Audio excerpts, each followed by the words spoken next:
Mais mon premier match titulaire, c'était à Liverpool. Dans le grand bain direct. Dans le grand bain contre Liverpool.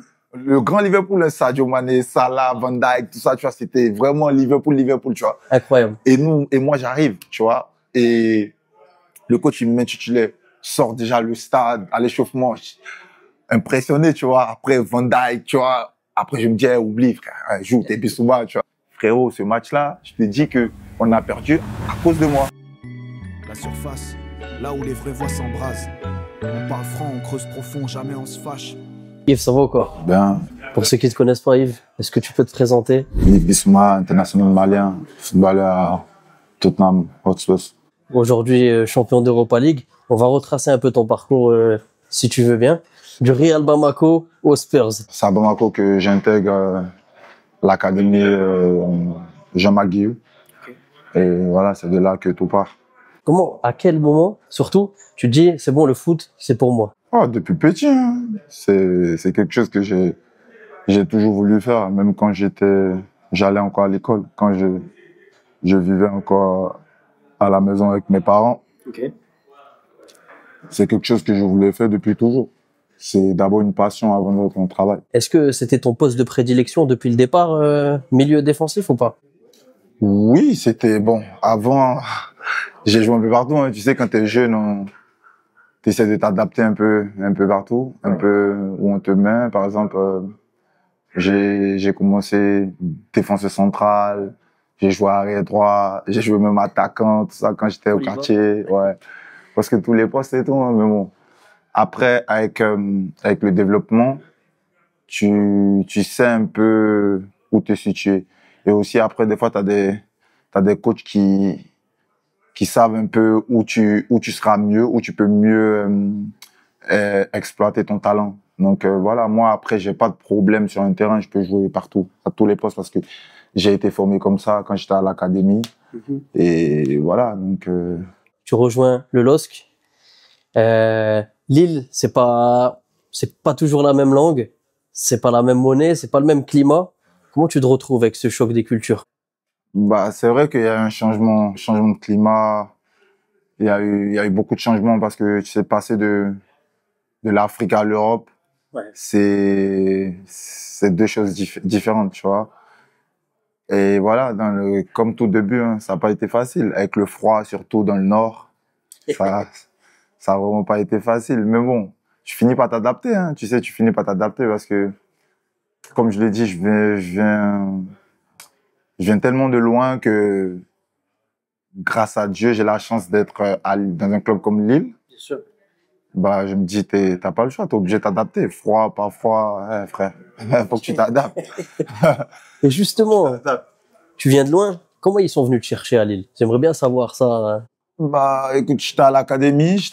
Déjà, quand j'étais à l'académie, ils étaient passés. Ils avaient des recruteurs tu sais, les clubs, ils ont plusieurs recruteurs qui travaillent dans de différents continents ou de différents pays.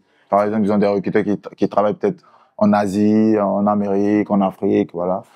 Et voilà, c'est comme ça. Ils sont venus en Afrique quand j'étais à l'académie. Ils m'avaient vu, je crois je devais avoir 14, 15 ans, un truc comme ça. Déjà? Ouais.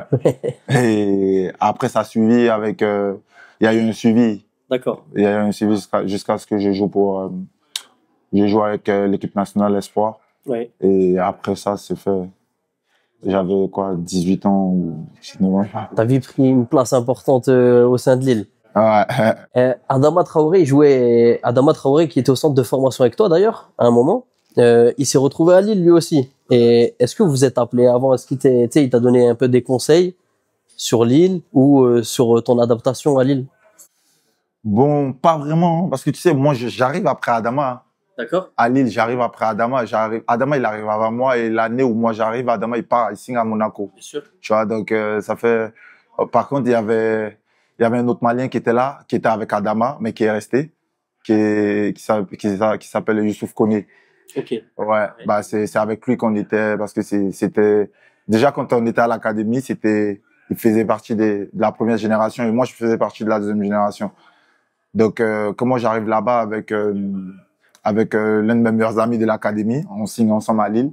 Donc, ça fait que je suis pas tout seul. Je suis accompagné, en plus, avec mon meilleur ami, avec qui j'étais à l'académie, qui était mon meilleur ami. On signe ensemble à Lille. Donc, ça va. Le courant, il passe. Et l'adaptation, elle se fait, comme je dis, avec le temps. Au début, ça n'a pas été facile. On est arrivé, il faisait... En plus, on arrive au mois de mars, je me rappelle. La température, il faisait hyper froid. Mais bon, comme je l'ai dit, hein, quand tu sais d'où tu viens et tu sais ce que tu veux, tu es obligé de t'adapter, hein, t'as pas le choix. Hein. Et c'est ce qu'on a essayé de faire, avec l'aide, bien sûr, de tous les gens qui étaient là, comme par exemple Youssouf Koné, comme j'ai dit, c'est quelqu'un qui nous a beaucoup aidé aussi dans nos débuts. C'est quelqu'un avec qui on était, on partait chez lui des fois, les week-ends, parce qu'on dormait au centre. Ok. Donc, des fois, les week-ends, on partait chez lui. Voilà, il nous accueillait bien, c'était une bonne ambiance. C'était à Luchin, ça? Il habitait, ouais, le centre d'entraînement, il est à Luchin, mais lui, il habite à Cizon. Ok. À genre, je veux dire quoi? Pas trop loin, ouais. 3-4 minutes de Luchin, genre. C'était vraiment à côté, en voiture. Ça va, donc tu étais à l'aise pour ton adaptation. Ouais, ça va, on était à l'aise. Mais tu connais, c'est la campagne là-bas. Ouais, on connaissait pas encore bien Lille et campagne. Tout. Attention, hein, je suis dit. Non, mais je parle de Luchin, je veux dire, c'est, ouais. Tu sais, le centre d'entraînement, il est vraiment en campagne et tout, tu vois. C'est pas méchant, mais c'est bien aussi parce que ça permet aux joueurs de rester concentrés. Quand tu vas aux entraînements, il y a pas trop de bruit, tu vois. Franchement, c'était carré, c'était un très bel centre d'entraînement. Moi, je viens de Lille. Et t'étais grave important pour nous. Tu nous as fait sourire, tu nous as fait vibrer. Ouais. Et tu sais, avant la fin de ton contrat, ils sont venus te chipper pour te prendre dans le meilleur championnat du monde. Ouais. Et pareil, hein. Est-ce que toi, t'as vraiment ressenti la différence de niveau quand t'arrives à Brighton? Ouais. Et surtout aussi, revirement de situation. Tu changes encore une fois de pays, encore de monnaie, encore de langue. Ouais. C'est changement d'ambiance. Oui, mais il faut savoir que déjà à la base, moi, je voulais pas partir de Lille. Hein. Ouais. À cette époque-là, je voulais pas partir de Lille parce que je me disais j'avais beaucoup à prouver à Lille, tu vois. Je voulais partir. En fait, si tu veux, Lille, je suis parti, mais je suis parti avec un arrière-goût. D'accord. Tu vois. Ouais. Je voulais pas forcément partir. Je voulais partir vraiment grand, tu vois. On t'a poussé à partir? J'aime être challengé. C'était pas comme si on m'avait poussé à partir, mais à cette période-là, le club, ils avaient besoin d'argent. Ok. Tu vois. C'était la période où il y avait les petits problèmes avec la DNCG et tout ça, tu vois. C'était un peu compliqué, tu vois. Mais moi, je voulais pas partir à la base. Ouais. Moi, je voulais rester parce que je commençais à prendre mes marques à Lille et tout, tu vois. Ça faisait 2 saisons que j'étais là. Je voulais refaire une 3e saison, mais une vraie saison, parce que j'ai pas vraiment fait une saison pleine à Lille, tu vois. Okay. Donc, moi, mon but, c'était de partir en faisant une saison pleine, parce que je savais que si je faisais une saison pleine, je me connais, je savais que j'allais vraiment être important, même après pour Lille, tu vois. Le projet t'avait séduit? Ouais, le projet m'avait séduit et je commençais à prendre mes marques là-bas, tu vois, j'étais encore jeune, je voulais pas forcément quitter la France, tout ça, aussitôt.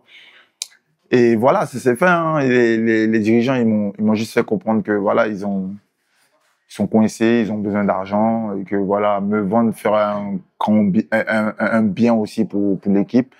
Et moi, vu que de base, je suis lillois, j'aime Lille, j'aime le club, et je me suis dit, bah, vas-y, si mon transfert peut faire que le club va être bien, peut participer à ce que le club soit bien, bah, ok, pourquoi pas. Donc, c'est comme ça. Après, je me retourne en Angleterre, à Brighton, mais la différence de niveau, c'est pas comparable, ça. Pas la même, du tout. C'est pas la même. L'Angleterre, c'est autre chose. T'apprends vite la première ligue. Les systèmes sont différents, tu te frottes à des équipes beaucoup plus grandes que la Ligue 1, j'imagine. Ouais. Pas toujours facile, surtout que après un déracinement. Mais grâce à ton mindset, tu prends une place grave importante au sein du collectif de Brighton. Quel joueur t'impressionne à ce moment-là en Première Ligue, quand tu joues? Déjà, avant d'arriver en Première Ligue, je suivais beaucoup City, Yaya Touré. Yaya Touré, ça a toujours été mon idole, Yaya Touré, parce que on joue presque le même poste et on a été formé aussi de la même façon. Même si on n'a pas vraiment le même jeu, mais c'est le même poste, tu vois ce que je veux dire? C'est clair. J'aime le terrain. Et voilà, sa façon de jouer, sa façon de jouer me fascinait à un point où t'avais même pas idée, tu vois. Je me disais, pour moi, en le voyant jouer, je me disais, la Première Ligue, c'est facile. Mais en vrai, c'est faux. C'est pas facile du tout. Vous avez déjà échangé? Oui, on a échangé parce que quand je suis arrivé à Tottenham, il était là. Il travaillait à Tottenham. Tu vois, mais bon, ça, on va arriver. Mais ouais, le truc, c'est que ouais, quand j'arrive là-bas, déjà, moi, faut savoir que quand je suis à Lille, je suis en France déjà. Ouais. Ma façon de jouer en France, j'aimais beaucoup garder le ballon, tu vois, j'aimais beaucoup porter le ballon. Il y avait pas trop de pression en ce moment-là, tu vois, c'était vraiment tranquille la Ligue 1. Et moi, j'arrive en Angleterre avec la même mentalité, tu vois. Je me dis, bah, vas-y, je suis à l'aise avec le ballon, techniquement, ça va. Et déjà aux entraînements, frérot, je comprends que tout de suite, je suis pas à Lille, je suis pas en France, c'est totalement différent. Mais moi, je comprends pas toujours, tu vois, et on joue, je crois, mon premier match titulaire, ça a été à Liverpool. Ok. C'était à Anfield, à Liverpool. Et frérot, ce match-là, c'est le match qui a fait que je suis devenu le Yves Bissouma que je suis aujourd'hui, parce que ce match-là, après ce match-là, j'ai beaucoup appris. Parce qu'il faut savoir que, au fait, j'arrive là-bas, on joue Liverpool là-bas, et moi, toujours dans ma tête, je joue comme si je suis en France, tu vois. Ouais. Je comprends pas les leçons qu'on me donne aux entraînements et tout. Premier match Liverpool. Premier match titulaire. Ça fait mon premier match, c'était à Watford. Ok. Mais je suis rentré, j'ai pas joué titulaire. Mais mon premier match titulaire, c'était à Liverpool. Dans le grand bain direct. Dans le grand bain contre Liverpool. Le grand Liverpool, Sadio Mané, Salah, Van Dijk, tout ça, tu vois, c'était vraiment Liverpool, tu vois. Incroyable. Et moi, j'arrive, tu vois. Et le coach, il me met titulaire, sort déjà le stade, à l'échauffement. Impressionné, tu vois. Après, Van Dijk, tu vois. Après, je me dis, oublie, frère, joue, t'es Bissouma, tu vois. C'est clair. Fais ce que tu sais faire et tout. Frérot, ce match-là, je te dis que on a perdu à cause de moi. Sérieux? On a perdu. Tu sais, en première ligue, c'est sur des détails, hein. Ouais. Sur des détails. Ça se joue vraiment sur des détails. Je reçois un ballon. Tu vois, moi, tranquille, j'ai envie de me retourner, tu vois, étant, comme quand j'étais en France, comme quand je jouais en France. On me donne un ballon, je vais essayer de me retourner, milieu, il me plaque direct. Firmino passe, Salah, but 1-0, le match est fini. C'est fini, ça y est. Ça va trop vite. Ça va trop vite. Après ce match-là, mon coach, il m'a dit, Yves, je crois que franchement, on n'a pas tes qualités ici à Brighton. Je crois pour moi, au milieu de terrain, t'es le meilleur milieu de terrain ici, à Brighton. Mais si tu veux jouer en Premier League, faut que tu changes ta façon de jouer. C'est rassurant. Faut que tu cours. Okay. Et faut que tu changes ta façon de jouer. Et quand il m'a dit ça, là, j'ai compris que, ah ouais, je devais façonner mon jeu, sinon ça passait pas.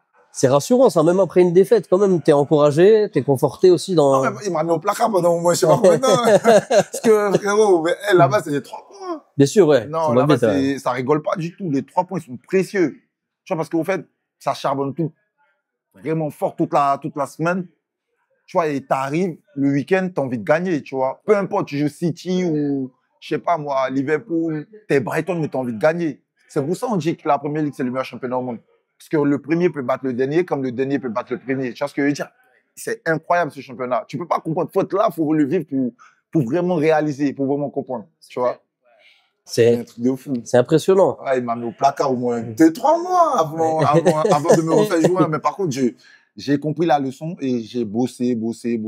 Et quand ils m'ont donné ma chance après, je l'ai saisi. Et puis voilà. Il y a des choses que tu as dû changer un peu dans ta mentalité. Ouais, je suis obligé d'être agressif, taclé, tu vois, des choses que je faisais pas forcément à Lille. À Lille, je jouais un peu comme si j'étais dans mon salon, tu vois. T'étais un peu moins confiance qu'à Lille.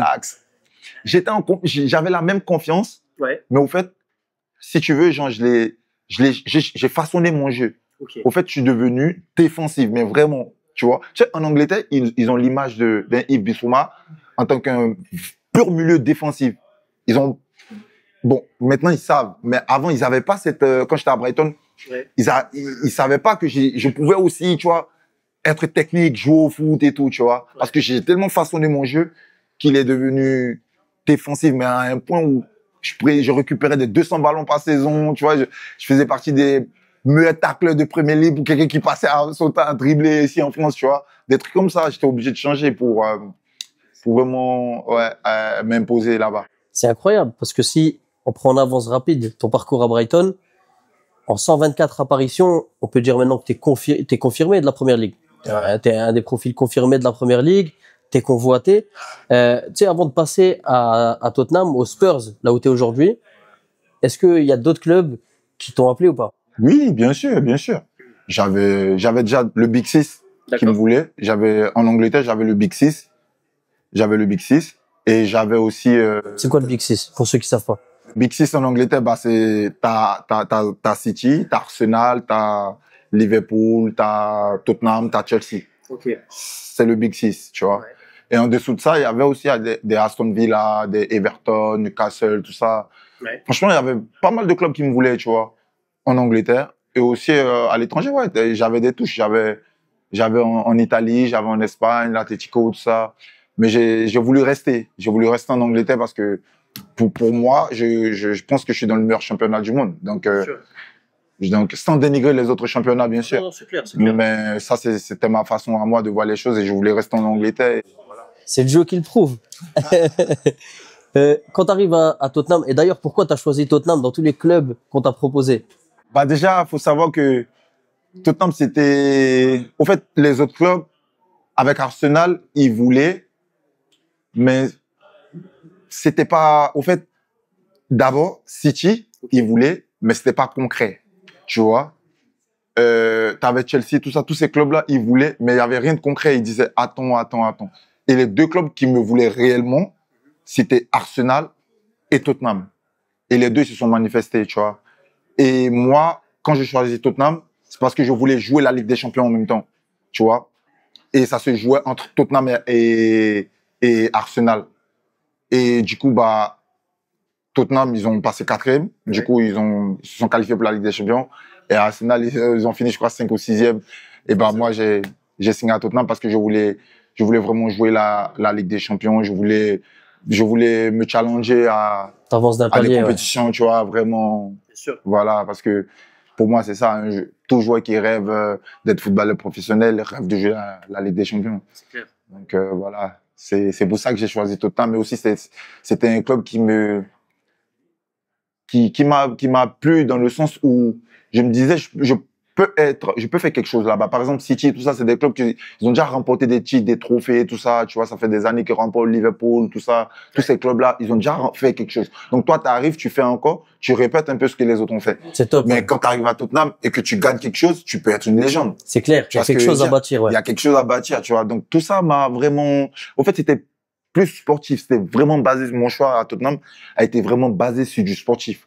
C'est intéressant. Ouais. C'est intéressant de savoir ça. T'arrives à Tottenham en plus à l'époque du grand Harry Kane. Tu joues une saison avec lui. Ouais. Je pense qu'au moment où t'arrives, il est pas pressenti à partir tout de suite. Ouais, non. Mais est-ce que tu sens déjà ce changement de plan progressif avant son départ ou pas?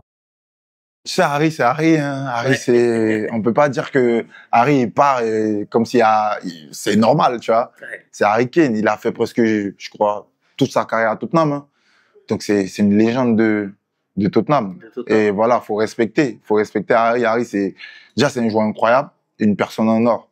C'est un joueur incroyable. C'est l'une des raisons même pour laquelle je signe aussi là-bas, Harry, parce que me dire que je joue avec Harry Kane, Minson, tout ça, c'est des gens que je suivais moi à la télé quand j'étais en France ou même quand j'étais à Brighton. C'est des idoles. Et quand j'arrive là-bas, c'est vraiment, en plus d'être des idoles, c'est des exemples.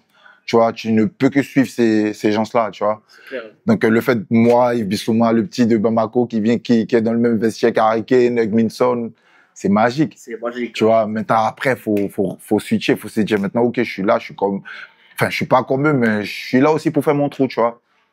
Mais ouais, Harry, c'est Harry Kane, quoi, tout simplement. Je peux pas te dire, ouais, ça a changé ou pas, mais le truc, c'est que, ouais, Harry, s'il est dans une équipe, s'il part, ça se sent. Parce que c'est un top joueur, tu vois. Mais après, les joueurs qui sont là, on a su, avec le coach, on a su comment s'adapter par rapport à ça. Et puis voilà, on essaie de suivre nos petits bonhommes de chemin tranquillement. C'est faux. Tu sais, on te voit souvent comme quelqu'un qui ambiance le vestiaire. Ah, moi, je suis un ambianceur. Ça te vient d'où, ça? C'est mon mood, ça. C'est moi. Ça, c'est moi. Tu m'enlèves ça, tu m'as perdu. Ok. Ouais, tu m'enlèves ça, tu m'as perdu. J'aime pas être triste, j'aime pas la tristesse. Je suis une personne joyeuse, qui a envie de partager son mood, tu vois, qui a envie de toujours rigoler. Tu vois, ça fait du bien, ça. Bien sûr. Pas être un clown, ouais. Mais tu vois, mettre de l'ambiance, rigoler, être joyeux. Tu vois, avant un match, je vais mettre relax. j'aime écouter de la musique, j'aime taquiner mes coéquipiers, tu vois, j'aime rigoler avec eux, que tout le monde soit... Au fait, si tu veux, je transmets c'est une énergie positive que je transmets à mes coéquipiers sans forcément leur parler, tu vois. Qu'ils soient détendus avant un match. Ça renforce le mindset. Ça renforce le mindset, ça te permet d'être moi-même. Moi, par exemple, ça me permet d'être moi-même, sans oublier aussi les prières, tout ça, parce que j'ai grandi dans ça, tu vois. Toute ma famille, on est comme ça. On se tape que des bars. C'est un plaisir pour toi de jouer ou pas? Au foot? Ouais. Au foot? Ouais. C'est ma passion, frérot. C'est la question bête, mais... Ouais. Le foot, frérot, c'est ma passion, tu vois. Il y en a, ils ont pas eu la chance de faire ce qu'ils voulaient faire étant petit. Tu vois ce que je veux dire?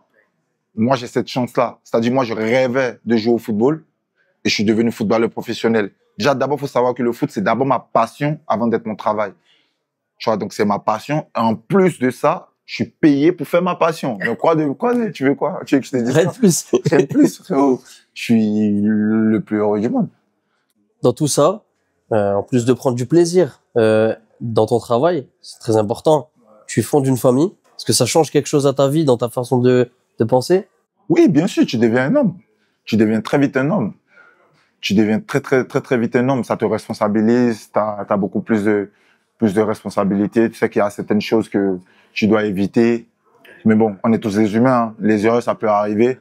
Mais après, quand tu es dans des situations comme ça, quand tu joues, par exemple, quand tu joues pour un club comme Tottenham, tu sais que tu as une responsabilité. Il y a l'image du club, il y a ton image, il y a l'image de ta famille et de ta petite famille. T'es pas tout seul en vrai, tu vois. T'es pas tout seul. Donc, tu dois vraiment faire la part des choses à tout ce que tu fais. Vraiment, c'est très important parce que ça, tu sais, maintenant, avec les médias qu'il y a, avec tous les médias qu'il y a, ça fait pas de cadeau. Tu vois, ça fait vraiment pas de cadeau. Et voilà, tu grandis comme ça aussi. En faisant quelques petites erreurs, t'apprends aussi, tu vois. Parce qu'on n'en finira jamais d'en faire des erreurs. La presse, elle t'a déjà fait mal, la presse, ou pas? Personnellement? Oui, personnellement. À plusieurs reprises, oui, je dirais. Mais bon, après, comme tu dis, c'est des choses que je peux pas forcément gérer. Bien sûr. Voilà, après, à toi de trouver le juste milieu entre ces choses. Moi, je me dis que c'est pas que la presse m'a vraiment fait du mal, mais c'est moi qui ai permis ça. Ouais. Tu vois ce que je veux dire? Quand tu penses comme ça veut dire que tu es prêt à changer quelque chose. Tu es prêt à ne plus répéter les mêmes erreurs. Mais quand tu veux toujours mettre la faute sur les autres, bah, pour moi, c'est quelqu'un qui n'a pas envie d'avancer, qui pense comme ça. Mais sinon, ouais, si tu donnes rien, les gens, ils auront rien sur toi à dire. Tu vois ce que je veux dire? Donc, quelque part, je m'accuse d'abord moi et j'essaye de travailler un peu sur moi pour essayer de voir qu'est-ce qui a pas marché, c'est d'améliorer les choses. Et je fais comme ça et j'essaie d'avancer comme ça. L'avantage, c'est que la réponse sur le terrain, elle est toujours plus brillante que celle sur le papier. On va passer à quelque chose de plus joyeux. Tu rajoutes quelque chose à la fierté des tiens. Tu rejoins le Mali. Alors, tu avais déjà rejoint le Mali à la CHAN. D'ailleurs, tu sais à quel moment j'ai vu que tu avais un mindset incroyable ou pas?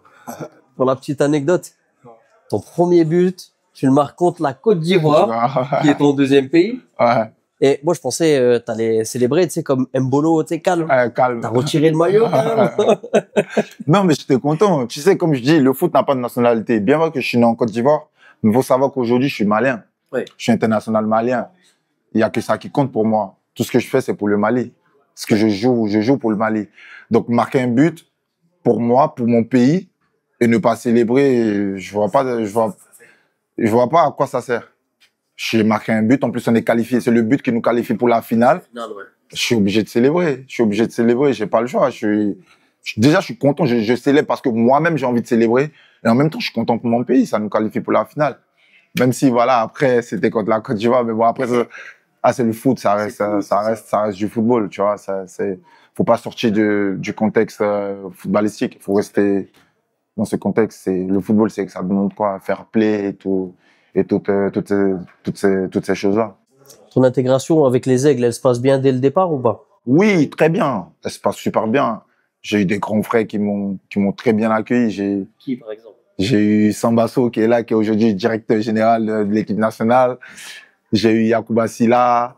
J'ai eu aussi quelques grands frères avec qui j'étais à l'académie, des gens comme Amari Traoré, Adama Traoré, Moussa Doumbia. Il y en a plein et qui m'ont vraiment très bien accueilli. Franchement, je me suis senti en famille. Je me suis senti en famille, même si j'étais le petit frère.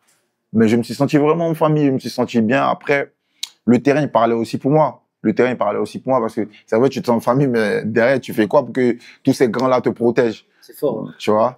Faut que tu assumes sur le terrain. Donc, j'ai essayé d'assumer sur le terrain. Après, derrière, j'étais très bien accueilli. Déjà, le coach qui était là, c'était Giresse, il m'adorait. Donc, ça m'a permis de très vite m'adapter avec l'aide des grands frères et tout ça. Parce que tu sais, quand tu arrives dans un groupe et que tu es jeune, si les grands frères, si les grands frères ne t'acceptent pas, c'est chaud. Donc, faut respecter, faut montrer que voilà, c'est les aînés. Mais après, sur le terrain, tu vois, il n'y a pas d'aînés, mon frère. C'est quand même incroyable. Franchement, c'est incroyable. Je suis très admiratif de ton parcours et je pense que beaucoup de gens aussi. Déjà, félicitations pour ça. Et tu sais, il y a un nouveau coach qui arrive au Mali, Tom Saintfield, qui te nomme aujourd'hui capitaine. Donc, de petit frère à capitaine, est-ce que ça te rajoute pas une pression supplémentaire? Ouais, non, mais la pression, elle est positive. Ouais. C'est pas une pression négative, c'est une pression positive. Bien sûr que ça rajoute une petite pression parce que, comme je le dis, tu vois, c'est ça un homme. C'est ça, même dans la vie d'un homme, c'est comme ça. Tu nais, tu fais des 4 pattes, après tu apprends à marcher, après, tu vois, tu grandis, tu vieillis. Bah, c'est pareil dans le foot.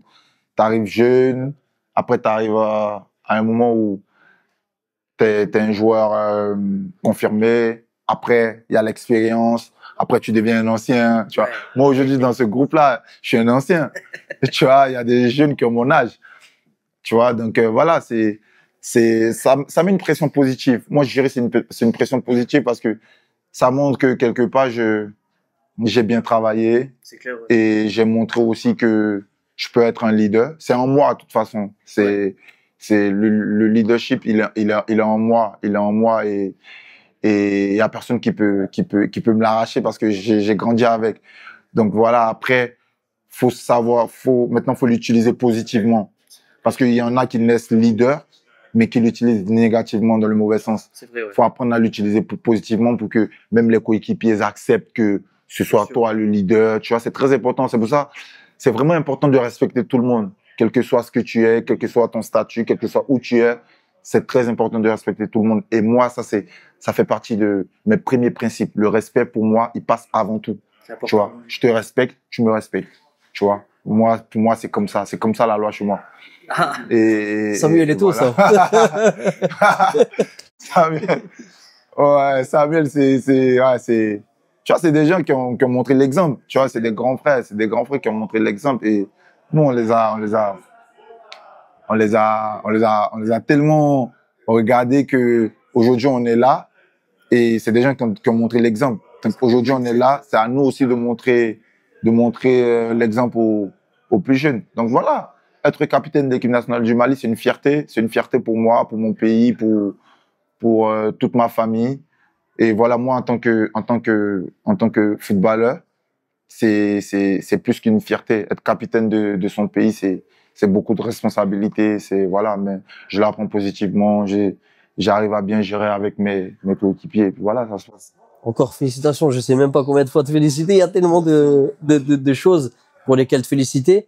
En plus, on va revenir après sur Tottenham, mais tu marques encore une fois, tu sais, l'équipe du Mali, c'est sur la stat. Pour toi, c'est peut-être pas important, je sais même pas si tu étais au courant, mais pour la stat, vous remportez avec le plus gros score jamais réalisé avec l'équipe du Mali depuis 50 ans. Si je me trompe pas, c'était contre les Swatini, 6-0. C'est pas rien, 6-0. Bien sûr que c'est pas rien. Ça fait plaisir, hein. Ouais. Surtout quand tu marques autant de buts comme ça pour ton pays, ça peut que ramener de la joie. On l'a fait. On s'est qualifié pour les phases finales de la CAN. Ouais. Et maintenant voilà, ça y est, c'est oublié. Faut switch, faut se concentrer sur les qualifs de la Coupe du Monde. Et ça commence.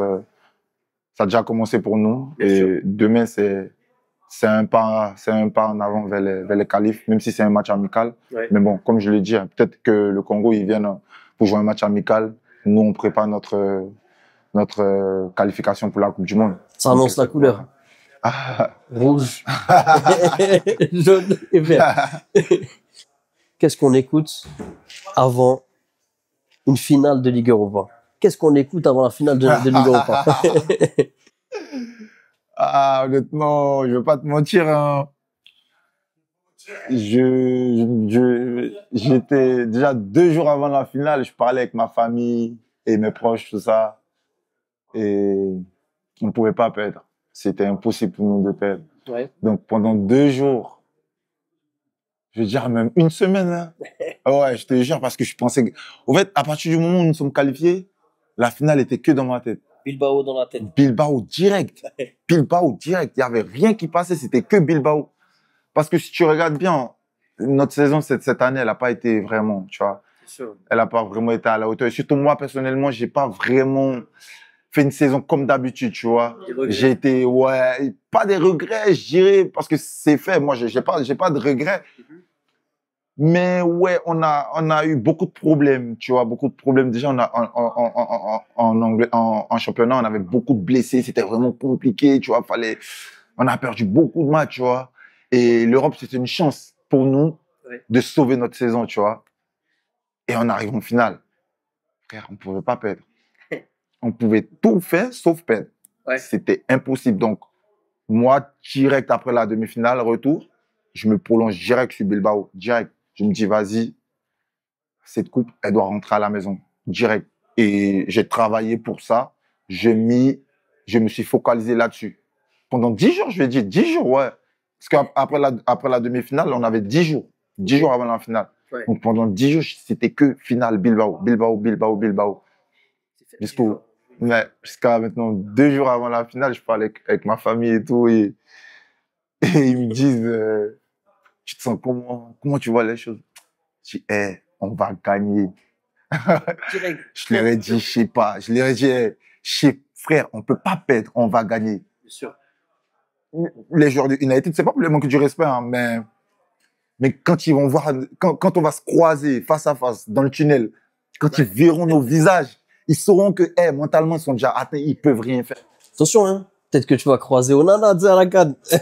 Frérot, dans ma tête, c'était ça. Je me disais, juste un regard avec un joueur de United, il saura que, ah ouais, Yves, aujourd'hui, il est en chien. Il a la dalle. C'est mort, faut l'oublier. Ouais, parce que frérot, non, t'es Tottenham, tu t'es mis 17e. Ouais. Et frérot, imagine tu perds la coupe.